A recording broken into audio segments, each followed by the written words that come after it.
Good morning student. आज हम लोग फिर से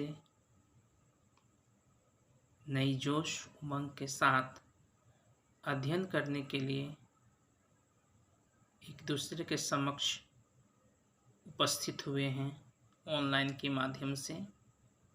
आज हम लोग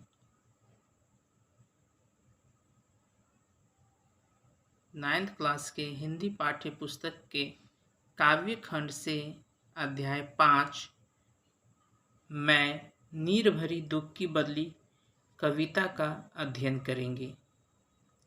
इस कविता की लेखिका कवित्री महादेवी वर्मा है। पिछले वीडियो में हम लोगों ने महादेवी वर्मा जी के जीवन परिचय का अध्ययन किया था। आज हम लोग उनके द्वारा रचित मैं नीर भरी दुख की बदली कविता का अध्ययन करेंगे। कविता का अध्ययन करने से पहले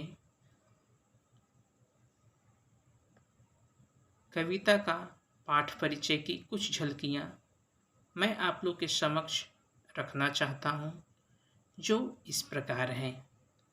मैं नीर भरी दुख की बदली यामा से संकलित है। याद करेंगे बच्चों, यह जो कविता है वह यामा से संकलित है, वहाँ से लिया गया है। इसमें कवित्री ने अपने जीवन के करुणामय भावों को व्यक्त किया है। उनके लिए व्यक्तिगत अभावों से पैदा होने वाला दुख इतना मूल्यवान हो जाता है कि वह उसकी निरंतरता की कामना करती है तथा अपने को नीर भरी दुख की बदली कहती है। अर्थात कवित्री का कहना है कि जिस प्रकार बदली यानी बादल जल बरसाकर तप्त विश्व को यानी पूरे विश्व को नया जीवन प्रदान करती है, उसी प्रकार कवित्री अपने नयन नीर से यानी अपनी आँखों के पानी से प्रेम रूपी पौधे को अमरता प्रदान करती है। अतः कवित्री अपनी विरह वेदना यानी प्यार की तड़प में अपनी करुणा को, अपने दुख को वह हम लोग के समक्ष रखती है। तो आइए हम लोग कविता के पहले भाग की ओर प्रवेश करते हैं, जो इस प्रकार है। मैं कविता का पद बाय पद आदर्श वाचन करूंगा और इस कविता का अर्थ आप लोग के समक्ष बताते जाऊंगा। आप मन एकाग्रचित कर ध्यान से आदर्श वाचन सुनेंगे और साथ ही साथ दोहराएं और अर्थ को समझें। Page number 128। स्पंदन में चीर निस्पंद बसा, क्रंदन में आहत विश्व हंसा, नैनों में दीपक से जलते, पलकों में निर्झरनी मचली। इस पद में कुछ कठिन शब्दार्थ हैं, जैसे हैं स्पंदन मतलब कंपन, चीर मतलब पुराना, निस्पंद मतलब शांत, क्रंदन मतलब रोना, आहत मतलब दुखी या घायल, निर्झरनी मतलब झरना। तो इस पद के माध्यम से या इस पंक्ति के माध्यम से हम कह सकते हैं कि जो महादेवी वर्मा कवित्री हैं, यह बताना चाह रही है कि वह अपने विरह वेदना का मार्मिक वर्णन इस पंक्ति में किया है। कंपन से ही चीर शांति निवास करती है, रोने के बाद ही दुखी मन प्रसन्न होता है या खुश होता है, आंसू के गिरने से मन हल्का हो जाता है। जैसा आए दिन हम लोग बोलते हैं कि हम लोग के अंदर अगर जो दुख है, कष्ट है, तकलीफ है, तो अगर हम लोग थोड़ी देर रो लेते हैं या अपने आंखों से आंसू निकाल लेते हैं, तो निश्चित रूप से हमारा मन जो मन है, मस्तिष्क वह शांत हो जाता है, हृदय जो है हल्का हो जाता है और हम शांति का अनुभव करते हैं। इसलिए कवित्री अपने को बदली कहती, यानी बादल का रूप कहती है। जिस तरह बदली जल बरसाकर रिक्त हो जाती है और आंसू बनकर शून्यता की स्थिति प्राप्त करना चाहती है, वह पलकों के माध्यम से, आंखों के माध्यम से वह गिरती है और अपने दुख को शांत करती है। दूसरा पद है, मेरा पग पग संगीत भरा, श्वासों से स्वप्न पराग झरा, नव के नव रंग बुनते दुकूल, छाया में मलय बयार पली। इस पद में भी कुछ कठिन शब्द हैं, उस पर हम ध्यान देंगे। पग मतलब कदम, भरा मतलब पूर्ण, श्वास मतलब सांस, स्वप्न पराग मतलब स्वप्न रूपी पुष्प की धूली, नभ मतलब आकाश, दुकुल मतलब दुपट्टा, मलय बयार मतलब दक्षिणी भाग से जो हवा आती है। इस पंक्ति के माध्यम से कवित्री महादेवी वर्मा कहती है कि वेदना की दशा का वर्णन इस भाग में भी वह करती है और कहती है कि हर कदम संगीतमय हो गए हैं, यानी उनके जो हर कदम है वह संगीत से, गीत से भर चुका है। उसकी सांसों से कल्पना रूपी पुष्प की धूली झरती प्रतीत होती है, तो आकाश उसके दुपट्टे के समान नए नए रंग उपस्थित कर रहा है। कवित्री के कहने का भाव यह है कि वह अपने प्रियतम से, यानी अपने प्रेमी से मिलने के लिए इस प्रकार सज-धज जाना चाहती है, जैसे एक प्रेमी अपनी प्रेमिका से मिलने के लिए सज-धज के तैयार होता है, प्रेमिका अपने प्रेमी से मिलने के लिए सज-धज के तैयार होती है, कि उसका प्रियतम यानी उसका जो प्रेमी है उसे सहजता के साथ, यानी आसानी के साथ उसे स्वीकार कर ले, उस प्रेमी को कोई परेशानी उसे स्वीकार करने में न हो। इस तरह से वह सज-धज के उसके सामने आती है, जिससे वह मोहित हो जाए, आकर्षित हो जाए और उसे सरलता के साथ स्वीकार कर ले। इस प्रकार मिलन की व्याग्रता, यानी मिलन की जो दुखदायी घड़ी है, व्याकुलता है, के कारण कवित्री के मन में तरह तरह के भाव जागृत हो रहे हैं। उनके प्यार की जो एक मिलन की एक घड़ी है, मिलने का एक समय है, मिलने का एक जो जुनून है उनके अंदर, वह इस तरह से बढ़ चुका है कि वह उनके मन में बहुत सारे प्रश्न चिन्ह खड़ा हो रहा है, प्रश्न निकल रहे हैं और तरह तरह के भाव, नए नए भाव जागृत हो रहे हैं। आगे है, मैं क्षितिज भ्रिकुटी पर घिरी, धूमिल चिंता का भार बनी अविरल, रजकन पर जलकन हो बरसी, नवजीवन अंकुर बन निकली। कवित्री कहती है कि वह अपने अज्ञात प्रियतम मिलन की क्षीण आशा अथवा निराशा के कारण उसकी चिंता लगातार बढ़ती जा रही है।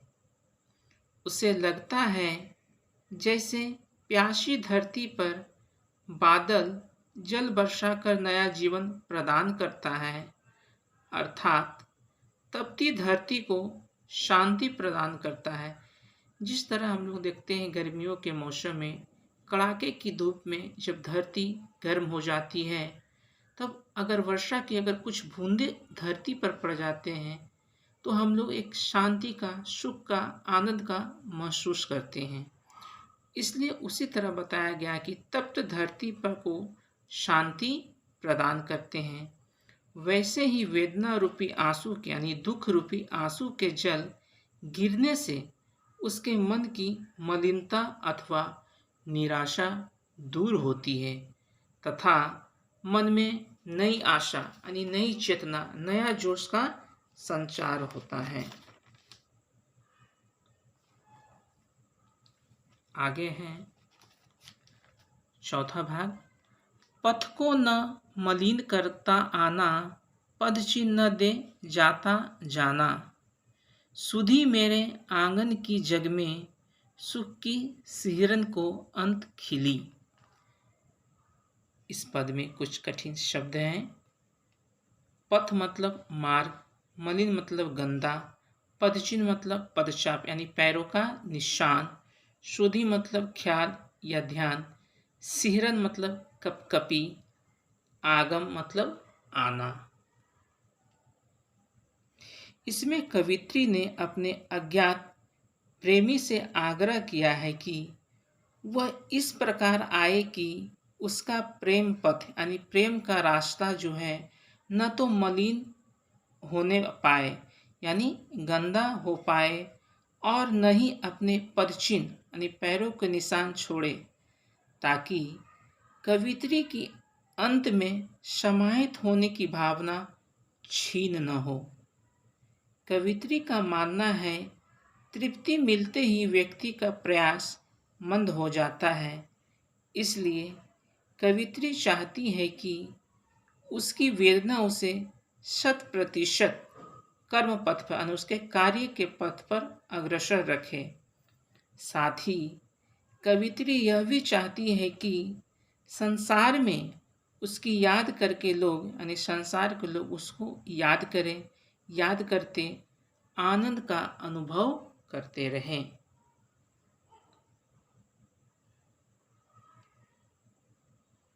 और अंतिम भाग है। विस्तृत नभ का कोई कोना, मेरा न कभी अपना होना। परिचय इतना इतिहास यही, उमड़ी कल थी मिट आज चली। इस पद में भी कुछ शब्दार्थ हैं। विस्तृत मतलब विशाल, नभ मतलब आकाश, परिचय मतलब जान पहचान, मिटना मतलब खत्म होना। कवित्री महादेवी वर्मा इस पंक्ति के माध्यम से कहती है कि वह संसार से किसी प्रकार की अपेक्षा नहीं रखती है। वह मात्र वेदना की गायिका के रूप में अपना इतिहास रचना चाहती है, परंतु यह विचार भी क्षण भर में लुप्त हो जाते हैं, यानी थोड़ा समय में के बाद यह जो मन में विचार आता है वह भी समाप्त हो जाते हैं, क्योंकि वह तो निर्भरी दुख की बदली बनकर रहना चाहती है। अतः हम कह सकते हैं कि कवित्री अपनी वेदना के माध्यम से यानी दुख के माध्यम से उस असीम में समाहित होना चाहती है, जिसमें मिलने के बाद व्यक्ति अस्तित्वहीन हो जाता है और उसकी स्मृति ही शेष रह जाती है। यानी कहने का मतलब है बस उसकी यादें ही शेष रह जाती है।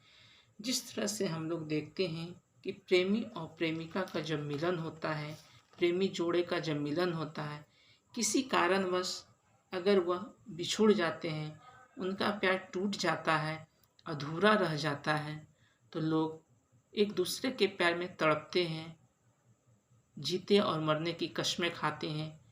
कई बार यह घटनाएं भी देखी जाती है कि एक दूसरे के बिना वह नहीं रह पाते हैं, तो ईश्वर के द्वारा जो यह हमें मनुष्य रूप दिया गया है उसको हम लोग किसी न किसी रूप में खत्म करना चाहते हैं, जो यह सरासर गलत है।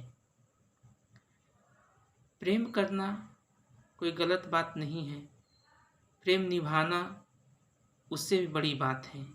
इसलिए कवित्री वही कहती है, वह प्रेम में वह भी तड़पती है और वह कहती है कि वह अपने दुख के माध्यम से उसी में समाहित हो जाना चाहती है। जब उसके ऊपर दुख पड़ता है तो उसी दुख में वह डूब जाती है, और डूब जाने के कारण, बिछड़न के कारण व्यक्ति का व्यक्तित्व जो होता है वह खो जाता है और बस सिर्फ याद ही याद रह जाती है उस व्यक्ति के लिए, उस प्रेमी के लिए, उस प्रेमिका के लिए। तो आज हम महादेवी वर्मा द्वारा रचित मैं नीर भरी दुख की बदली कविता का अध्ययन किया। इस अध्ययन कार्य में हम लोगों ने कठिन शब्द के अर्थ को जाना और इस कविता के 5 पद का अध्ययन किया। अध्ययन के साथ ही संपूर्ण व्याख्या की जानकारी प्राप्त की। अगले वीडियो में हम लोग प्रश्न अभ्यास को देखेंगे।